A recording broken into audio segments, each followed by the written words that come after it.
Hey everybody, this is Ebone with UnboundUAV, and today I'm bringing you the wrap-up on the TBS Source 1 frame. First of all, I wanted to say sorry it's been so long since I've posted new content, but I am getting around to it, and there are quite a few videos coming out. You'll notice my setup has changed. Don't worry about that right now, the videos will be coming out shortly. So, I pretty much broke no parts on this frame.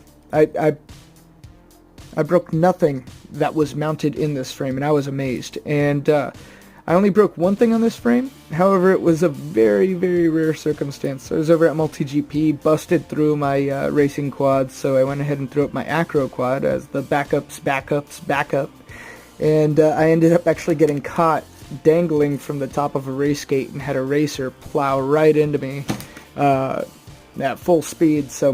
And then all it did was crack the top plate. Nothing broke inside, nothing on the frame broke. I mean, with a couple little things tightened and a new top plate, it's been good. So if you're just getting into FPV or you want something that is indestructible to practice your acro, this is the frame for you. I'm telling you, order it from TBS. They use fantastic carbon.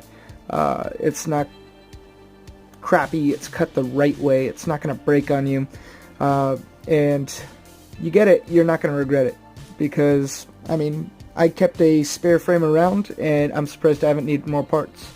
So go with it, it'll save your parts, it'll save your frame, it's good.